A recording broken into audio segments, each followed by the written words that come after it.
Hello guys, good morning.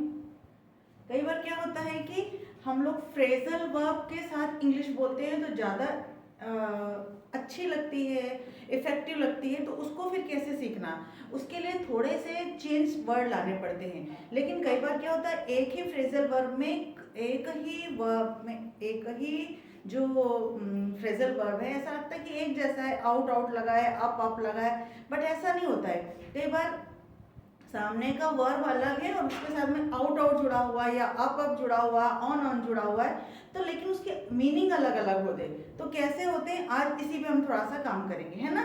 ठीक है। तो जैसे ये जो आउट है, आउट का हम वैसे मीनिंग समझते हैं कि ये होता है बाहर का, है ना, बाहर के लिए। लेकिन जब हमने इसको फिजल आउट जोड़ देंगे, इसका मीनिंग अलग हो जाएगा। फ्लाई होगा, इसका मीनिंग अलग हो जाएगा, फ्लाई आउट हो जाएगा। फिगर जोड़ेंगे, फिगर आउट हो जाएगा। ब्रिंग जोड़ेंगे, ब्रिंग आउट हो जाएगा। गेट जोड़ेंगे, गेट आउट हो जाएगा। और कैरी जोड़ेंगे, कैरी आउट हो जाएगा। तो फिर इसको हम कैसे पढ़ेंगे, इसको पढ़ते समय हमेशा हमें ध्यान में रखना पड़ेगा कि इसके मीनिंग क्या होते हैं। सबसे पहले अपन चलते हैं फ्लाई के साथ। फ्लाई के साथ यदि आउट जोड़ देते हैं तो फ्लाई आउट हो जाता है। इसका मीनिंग होता है तेजी से बाहर निकलना। तेजी से बाहर निकलना इन द सेंस कि कोई चीज बहुत तेजी से बाहर निकल जाती है ना, जैसे कि हमने कोई पिंजरा खोला और पक्षी निकल गया, तुरंत होता है, बहुत तेजी से कोई काम हो गया, तो उसको बोलते हैं फ्लाई आउट। अब इसको टेंस कैसे बदलना, टेंस हम कैसे बदल सकते हैं, जैसे हमारे पास जो वर्ब है उसकी फॉर्म बदल सकते हैं और टेंस अपने मन से बदल जाएगा। देखिए कैसे, तेजी से बाहर निकलना, मीनिंग कैसे उसका यूज करेंगे। As soon as she opened cage, जैसे ही उसने केज को ओपन किया, पास्ट में चला गया, she open cage, the parrot flew out of the cage, cage के बाहर चला गया, बहुत तेजी से बाहर चला गया। क्लियर। आगे देखेंगे, अब हम देखेंगे फिजल आउट। फिजल आउट देखेंगे धीरे धीरे खत्म होना। कभी कभी आपने देखा होगा कोई चीज धीरे धीरे ही खत्म होती है।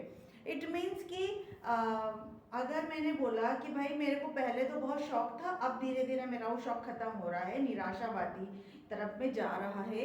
पार्टी पहले तो बहुत अच्छी थी, अब धीरे धीरे वो खत्म हो रहा है, उसका एंथियोजम खत्म हो रहा है, तो ये इसको बोलते हैं फिजल आउट। कैसे देखेंगे, he was very active in his work, वो बहुत अच्छा था उसके काम में, but after some time fizzled out his enthusiasm, उसका जो एंथियोजम है वो कुछ समय के बाद में बिल्कुल बिल्कुल खत्म हो गया। क्लियर।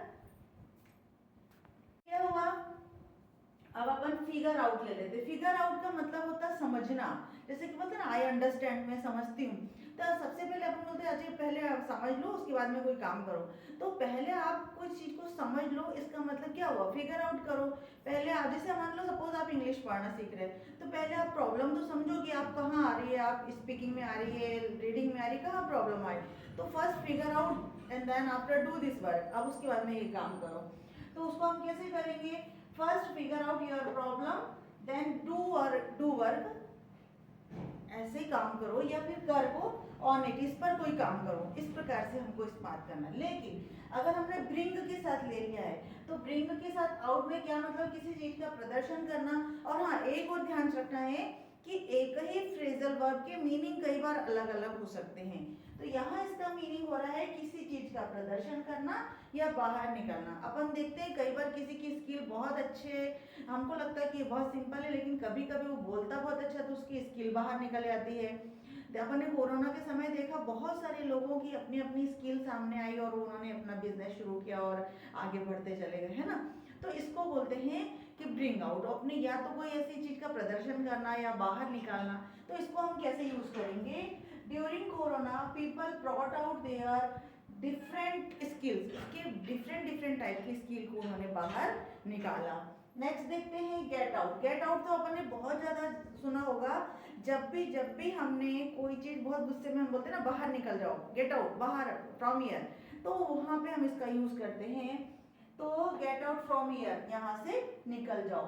फिर हमने बोला लुक, लुक आउट के साथ हो जाएगा, इसका मतलब सतर्क, जैसे हम किसी चीज को किस पहले से आगाह करते हैं, ओके लुक, यहाँ मत जाओ, यहाँ मत जाओ, ऐसा मत करो। लुक आउट, लुक आउट मतलब किसी चीज को सतर्क कर देना, सावधान कर देना।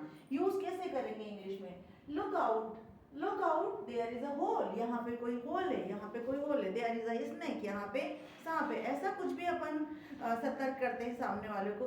लुक आउट मतलब थोड़ा वेट कर लो, रुक जाओ, कुछ आगे सामने वाली कुछ प्रॉब्लम आ रही है ना, तो ये इसके लुक आउट करते हैं, ठीक है। लेकिन अगर कैरी के साथ आउट हो जाएगा तो क्या हो जाएगा, कोई वादा करना, कोई आज्ञा का पालन करना, बोलते हैं ना she carried out her promise, उसने उसका प्रॉमिस मतलब पूरा किया, वादा पक्का किया, पूरा कर दिया। इंग्लिश में कैसे यूज करेंगे, she carried out her promise and did this work, उसने अपना जो प्रॉमिस है उसका निभाया, वादा निभाया और उसने ये वाला काम उसका कर दिया, ठीक है ना। तो इस प्रकार से केवल यही फ्रेजल वर्ब नहीं है, बहुत बहुत सारे फ्रेजल वर्ब है। हम डेली रूटीन में भी ना जाने कितने फ्रेजल वर्ब यूज करते हैं, गेट अप यूज करते हैं, बैकअप यूज करते हैं। तो ऐसे ही वर्ब के साथ U P up, up means भी हम बहुत सारे लुक अप कर सकते हैं, लुक इनटू कर सकते हैं, लुक अराउंड कर सकते हैं, कैरी के साथ डिफरेंट ले सकते हैं, होल्ड के साथ डिफरेंट थिंग्स ले सकते हैं। प्रपोजिशन मतलब ये क्या है, प्रपोजिशन, इनके साथ एक वर्ब जोड़ दिया, ये प्रपोजिशन हो गया। तो इनके एक वर्ब के साथ कुछ दूसरा प्रपोजिशन जुड़ जाता है, इसे ही हम फ्रेजल वर्ब कहते हैं। और इसको हम अपने इंग्लिश में डिफरेंट तरीके से हम इसका यूज कर सकते हैं, और डेफिनेटली आपकी इंग्लिश बिल्कुल बहुत अच्छे से एनहांस होगी और एक बहुत इंप्रेसिव इंग्लिश होने लगेगी, ठीक है। Thank you for watching.